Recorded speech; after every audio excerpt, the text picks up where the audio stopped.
This morning there was a story. Stu, can you check this out for me? See what gold is at right now. Early this morning when I got up around 5 a.m. Eastern, gold was spiking again, the highest place it's ever been. The dollar was starting to fall. Not good. It was today, I think it was 3,300 and, I don't know, 60, something like that. Do you have the number, Stu? Yeah, 3,435 currently. Holy cow. Up another 3% today. 3,500. Almost 3,500. This is not good. This is not good. The gold going up is a sign of confidence. And the rest of the world, the central banks, are buying gold up. And, again, what do rich people know that maybe you don't know? That things are shaky with the dollar and things are shaky with gold. So you might want to consider that. I mean, I'm not a financial advisor. This is not a commercial. But I'm just telling you that this is a big warning sign. Big warning sign. We're 3,500, approaching $3,500 an ounce. It was, what was it? You said this just last week. I had to look it up, Stu. It was at the beginning of the year that it was 2,500. It's almost gained $1,000.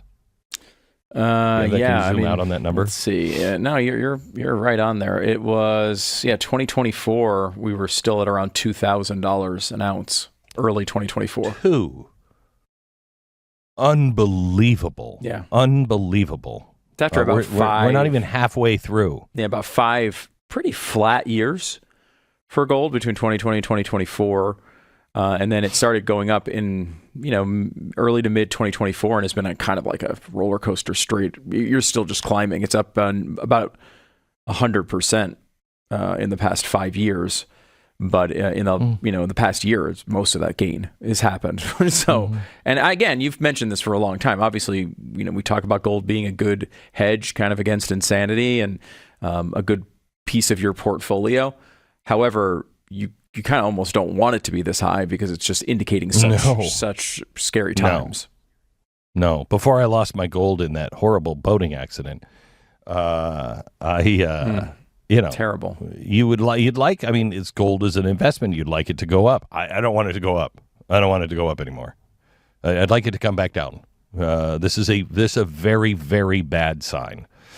All right. So the media over the weekend, they were like, "Oh, did you see what Donald Trump did with the COVID.com or .gov website? He put it on the WhiteHouse.gov website now. All the lies about COVID." You mean all the corrections on COVID? This is an amazing thing, and I'd love to hear your thoughts on this, Stu, about what they published at WhiteHouse.gov. The origin, according to public health officials and the media, to discredit the lab leak theory, was prompted by Dr. Fauci to push the preferred narrative that COVID-19 originated naturally. Point 1, the virus possesses a biological characteristic that is not found in nature. Number 2, data shows that all COVID-19 cases come from a single introduction into humans. This runs contrary to previous pandemics where there were multiple spillover events. 3, Wuhan is home to China's foremost SARS research lab, which has a history of conducting gain-of-function research, gene altering, and organism supercharging in an inadequate biosafety level. Number 4, Wuhan Institute of Virology. Researchers were sick with COVID with symptoms in the fall of 2019, months before COVID-19 was discovered at the wet market. We talked about that. I mean, probably within a couple of months of COVID happening, we had that information. We're like, let's look back. Why were they redoing all of that institute? They completely gutted all of the air ducts, everything else. They completely upgraded it around November. And then lo and behold, in December, we start to find out that, something in the wet market happened. By nearly all measures of science, if there was evidence of a natural origin, it would have already surfaced, but it hasn't. This is from the White House now. And it goes through all of it. And then it goes through Fauci's pardon and his obstruction and EcoHealth's obstruction and Dr. David Morin's and, the obstruction of your favorite person. I think you'll really like what they say about Andrew Cuomo on the website. Yeah, that was probably. But I think it's the best place on the entire internet for that reason. We found it. Cuomo's failures. It just says Andrew Cuomo failure. Which I love, and it's a great summary of his entire life, not just this particular issue. But yeah, I mean, I thought a lot of it, if you follow this stuff closely, was not new information, right? It was a good summary and a breakdown of the stuff that we have learned over the past few years on this topic. I think the key thing, but maybe, what? I still don't think that it is recognized as the official thing. I mean, this has been out now for a long time. We started doing most of this stuff we had within 6 or 8 months of the actual outbreak. We knew by the summer, and we were broadcasting all of this, and we didn't have all of the documents, but we had everything that led up to the document that said, hey, we got to change all this. We had the document before going, hey, I think you guys are wrong. Then a document that said, we should probably talk offline. And then the next document we had was, no, everything we were saying is the complete opposite now. We didn't have the middle document there. And that's been released now. So we had all of this stuff, just not the smoking guns. All the smoking guns are there. And I still don't think, and it's partially because who's going to jail over this? Millions of people died. Millions. Is anybody being held responsible for this? It's a great question. It doesn't seem. I hope that's a high priority of the administration. There's several things out of this level. I would also throw something like Joe Biden was mentally incapable to be president of the United States and everyone was hiding it. I'd put that into the same category.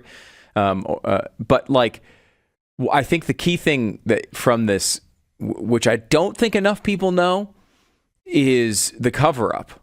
I think. Yeah, that's the real. It always is.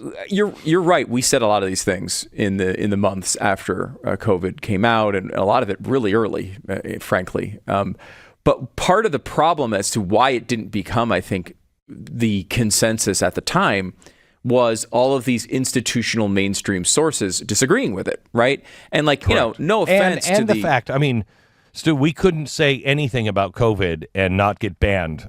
And demonetized. All the shows that we did, unless you were a member of the Blaze, you didn't see them because we put them online and you didn't see them. Yeah, and to be clear, our solution to that problem was to say it anyway and get banned and demonetized. Which, again, what else are you going to do? I don't know why else we would have this job if you're not going to go for that. But there was that situation where we were saying it, and sure people in this audience heard it, and yes, some people on the right were familiar with the skepticism and the pushback on this stuff, but because none of these mainstream media outlets really adopted any of those positions or took them seriously or even gave them a fair hearing, a lot of people just, understandably, if you're on the left, you're looking at this stuff and you see, okay, well, Glenn Beck's saying it. I'm not going to believe it. The New York Times is saying it's a conspiracy theory. I'm not surprised they just believed that. That cover up where people right under Fauci are on record saying they want to delete the emails so that they can't, so that no one finds out about what they're talking about. That sort of stuff. While I think the lab leak theory and some of those other pieces of skepticism that the conservative side had early on have been very much vindicated, the cover-up as to why it needed to be vindicated has not really had the attention it deserves yet. 100% true. Now, why? Why? It's the same people. I will say, some of these places have written about this now.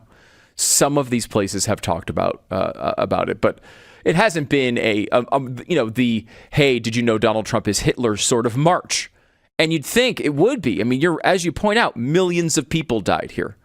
You'd think that it would be something they would focus on and draw a lot of attention to and continue to kind of beat the drum until someone was held responsible. And they don't seem to have any interest in that whatsoever. They kind of it seems like now they're in that stage where they want to say, look, we have this op-ed. We've talked about it. Like, and they have, most of them have run an op-ed by now, right? Like they've run, but it's not been this constant thing. It's not this deep dive, constantly sending reporter after reporter after reporter to find out what actually happened. That stuff doesn't seem to be of interest at all. If we make a mistake, we correct it because it drives us crazy that we made the mistake. And I don't want anybody to believe that I'm standing behind something that we found out was wrong and a lie.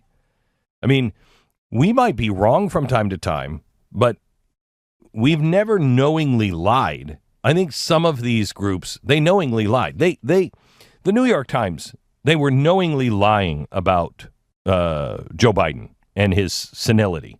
Knowingly lying. They knew. People in the media knew. They just didn't want to hurt, or I should say it this way, they just didn't want to help Donald Trump.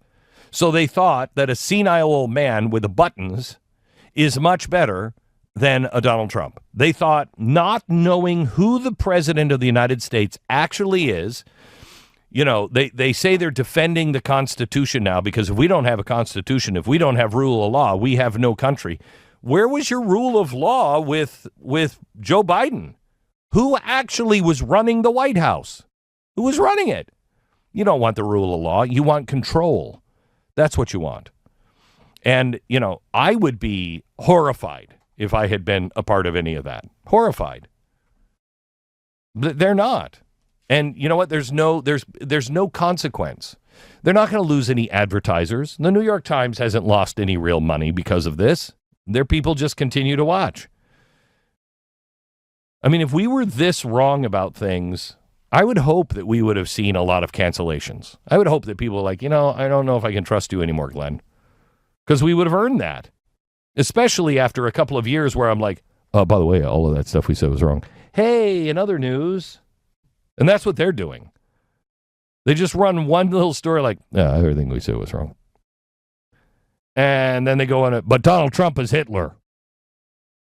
Why should I? That's the thing I just don't understand. How do people continue to believe the people who have been so wrong about stuff that is this important? They lied to you. They knowingly lied to you. How? Donald Trump appointed somebody to do Doge. Yeah, well, he wasn't elected. Who was the president of the United States? Because the guy we elected, he wasn't the president. Why does it matter now that Doge, which the president has absolute right to do, he's not the president. He's not making these calls on his own. He's reporting to the president. Why is Doge such a problem? But, Joe Biden crapping his pants and looking, trying to find old jelly beans in the couch from, Ronald Reagan days, that's totally fine. I mean, I don't know. I don't know how people live with themselves. Yeah, wouldn't it? They do, strangely. At the very least, give you a sense of fallibility.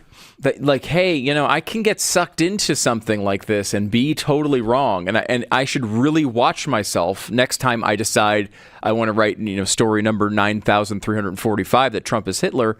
Maybe question whether my certainty is warranted, and yeah. I think that's something they just never have that moment of self-reflection. None. It's come out. Everything about, the Russiagate came out now in court documents that, Hillary Clinton was the one who approved all of that. And she knew it wasn't accurate, but she approved it. Why? Why doesn't anybody know about that? Why doesn't anybody care? Because nobody in the media actually cares. Ends justify the means. They just hate Donald Trump so much. They'll do anything, anybody. They will sleep with, they will sharpen the knives of anyone that says they'll put that in the back of Donald Trump.